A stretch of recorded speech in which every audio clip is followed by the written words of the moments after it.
Hello and welcome everyone, I'm Madals and today I've got game number 1 of a best of 1 coming up. It is Saturday and Saturdays are good times. I think it's Saturday anyway. It may not be. I mean like it's Saturday when this game was first released, but now I'm suddenly doubting if I'm going to release it on Saturday. I'll have to remember to do it in the right order. Okay, basically it's probably the weekend maybe?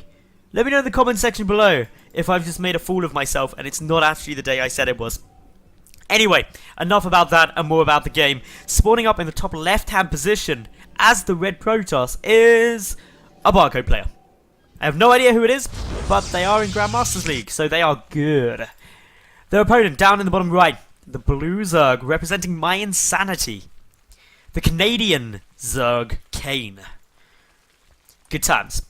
Good times. Map is Star Station, the one with the cool giant wing. Has anyone else noticed that... I don't know if it's just me. Is this me being picky, right? Or is the texture quality on this wing, like, a bit rushed? Like, compared to other places on this map. Like, look at the texture quality here. It looks like proper ace by the smiley face. The wings are just like, no, they just look really low texture quality. Makes me sad. Makes me sad because it's such a beautiful map. Maybe I'm just imagining it. Maybe I'm just crazy. I'm sure you will let me know either way. Anyway.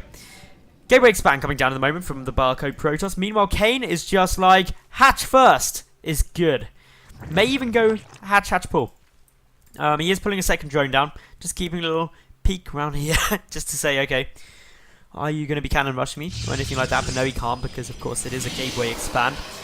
No third hatch as of yet. No spawning pool either, though. So Kane not wanting to give away the secrets of his plan quite yet, but I am suspecting he'll be hatch pull. Safe. Oh no, hatch pull.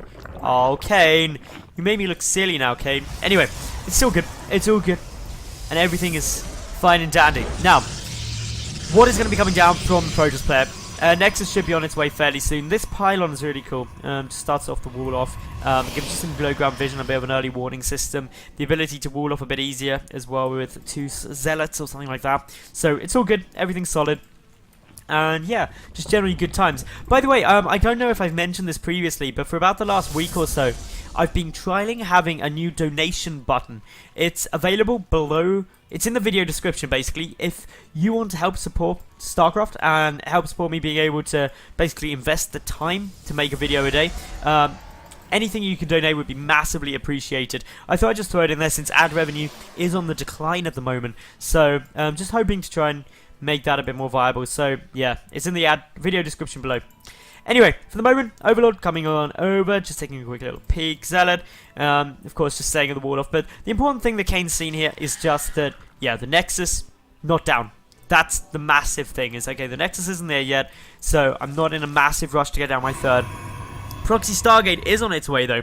And note that is way before we saw a Nexus. So this is something that Kane really needs to identify. Sending the Overlord back in, just in case there's going to be some kind of one base all in. But the positioning of this Proxy Stargate is not going to get scouted. And actually, an Oracle, if it were to come out of there, which it probably will, is going to get over very quickly with its enhanced move speed in the latest patch. So Kane could be running into some problems in the near future. Chrono boosting out at the moment, a Mothership Core.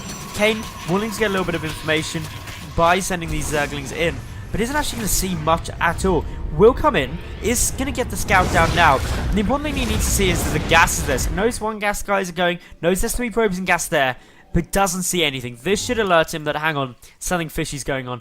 If I scouted this, just that the 2 gases were there, the late natural, I'd be tempted to get down a Spore Cooler just to play it safe. So we'll wait to see if Kane does agree with that. Now, of course, Zealot has been taken out. First Oracle on its way through. 10 Lings are in production, so that's actually quite a lot of Zerglings coming through. Perhaps Kane not realizing that it's Oracles or a Proxy Stargate, but the gases are what give it away. The gases give away that there's some kind of tech. Because you haven't seen it, it's always going to be a little bit interesting to know what could be on its way down. But I suppose there are other things that could be on their way. The first Oracle is out. The second one getting chrono boosted. Note the first isn't actually attacking until the second one's made, just so a queen couldn't stop too much fun from happening. Now, the Lings have pushed back the Zealot for the moment. Mothership Core retreating, knows that it wouldn't have too much of a good shot of doing much if it stayed there. So, with all of this, things looking pretty good. Still though from Kane. Sorry as I cough my lungs out. Still from Kane though, no sign of a Spore Crawler, and he's about to contend with 3 Oracles coming in. This is such a late little timing. It could really catch Kane off guard, because generally a proxy Stargate, you'd see the first Oracle come straight in just on its lonesome. So getting so many more means that a Queen isn't going to be able to defend it easily, and the damage that will be done could be critical. So 3 Oracles are going to be making their way forward, and with no Spore Crawlers down, this is going to be a problem. They are just now getting started, but is it too late before a critical amount of damage is going to be achieved by these Oracles? So, in they come. Of course, they will trigger straight away. Need to focus down that Queen. None of the Oracles will die. That Queen dies so incredibly fast. The Spore Crawler actually getting focused and is going to get taken out. Amazingly, not cancelled either. Those drones immediately killed. There is a Spore up in the main, but Kane just having to put all of those drones back. The Spore's actually struggling to kill these Oracles quickly enough. The Queen will die. That's going to hurt production. 1 Oracle down, but already good amounts of damage being done. Is it warranting 3 Oracles worth of damage? I'm not sure yet. Needs to be a couple more drone kills in my opinion to warrant that much of an expense. So, Kane is going to have to contend with a Void Ray following this up. There's also Immortals on their way through too, but the Spore Crawlers are doing a good job of defending against any pressure more that these Oracles could be throwing out. However, Kane with only the 1 Queen does have his production quite limited. He doesn't have those lava injects, so he's missing 8 lava every 40 seconds, which is quite substantial actually, and that could have a knock-on effect. He is getting the Queens back out now, but still, this is a good inject cycle that has been missed, if not 1 and a bit, so definitely not something that Kane's can be too happy about. An Immortal Sentry push seems to be following this up. We've got 4 additional gateways in production, taking us up to 6 gates, with the Voidway in the mix as well. Very powerful composition, and something that I have no doubt Kane is going to be able to identify if he moves out with these roaches. The Proxy Stargate dying, that's a good little win. Spire coming down behind it, but Kane needs to go out with his units across the map to see that the Immortal Sentry push is coming, so he can just make a lot more stuff, because he needs a lot more in order to defend this, and he can't wait for that Spire to finish, because I think the push will hit long before that. 5 additional gates are in production. That's going to go up to 7 gateways, obviously with those 3 Immortals as well. Very powerful push. War Prism going to be increasing the strength that this push has through the reinforcements, and Kane still doesn't know that it's coming, and that could be what really hurts him more than the push itself.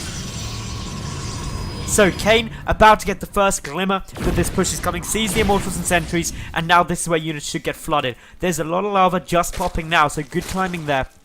And all of those lava should become units. And with that, Kane, I want to say, has a shot at defending this. It's not like it's a crazy mad push now. If it hadn't have been scouted, it would have caught you with your trousers down, and that wouldn't have been too fun. However, now it's known it's coming, and with that inject timing up with obviously the scout, that means that a lot of units can produce 22 more lings on their way through. Spore Crawlers being moved forward. That's going to force the Voidway, Oracle, and Mothership Core further back, preventing time warps and mass recalls, which is going to be really good. But to be honest, the big thing that I want to see is really just Kane get a good attack angle. If he gets that, he's in a good spot. The force fields though from the Protoss player could be huge, and that's what they're really going to be looking for. Time warp goes down, forcing these Queens and these Roaches to be a little bit more careful so they don't get trapped there. However, the Mothership Core has been killed, so mass recall now isn't an option. Force fields are good at the moment though for the Protoss player, zoning out a lot of those Roaches, creating a bite-sized chunk of Zerg army. But the pressure still continuing on. The War Prism allowing for very fast reinforcements. There's a proxy pylon there too, should the War Prism go down. And well, for the moment, Kane seems to be getting a bit of a tough spot. Yes, his supply is amazing though. He's up at 160 to 117. So while this army is scary, and his army supply is only 15 ahead, he's got a good overall supply. He's producing a lot. His Queen count is very high, up at 7, so he's got a good number of transfuses there too, which is going to do nothing but very beneficial. Roach is now charging in, trying to focus down those Immortals. One is about to fall now. The second one will go down too. The third is in the back, but it's the Queens in the army that are really helping. More warpins coming through, and Kane is now only 5 army supply up. 9 more Roaches on their way, plus 1 missile attack about to be done for Kane. That'll level out the upgrade. He's got 7 more seconds to hold on if he wants to make that count. So, the force field's really getting low now. There's not that much energy on the sentries, so Kane does have less to worry about with that. Still though, trying to transfuse up this army, get out more roaches, but the reinforcements still coming in solidly for the Protoss player. Nothing else getting produced, no third base. Kane's confirmed that. He knows if he defends that he should win the game at this stage. He's hugely up in the worker count, his army supply looking solid, and the upgrades now level. That's going to make these holds a bit easier. The Queen's trying to get in there, the roaches charging forward. Force fields are good, but just the surround is massive. That attack arc, absolutely huge, and it's allowing Kane to do a lot of damage. The Queen energy still high, transfuses still coming through. The final Immortal now dead and gone. Kane powering on, rushing this army, and unfortunately for the Protoss player, it looks like this 2-base timing push off the back of that Stargate, proxy Stargate, is not going to work. Kane knows it, dancing his roaches with glee, as every Zerg player should when they hold off a 2-base all-in. And well, Kane, very happy about that, is probably in a good spot. Feeling a bit bad for the dance now. Even saying sorry for it. Don't worry, Kane. And yeah, to be honest, if you were a Zerg player and you've been up against a lot of 2-base all-ins, you would dance. Definitely a good time. And yeah, there's the GG. And a bit of rage from the Protoss player. So, what do you reckon? Was that dance uncalled for? Let me know in the comment section below. But more importantly, if you enjoyed the game, like the video, leave a cool comment and subscribe. And I'll catch you all tomorrow with yet another new game. Bye for now.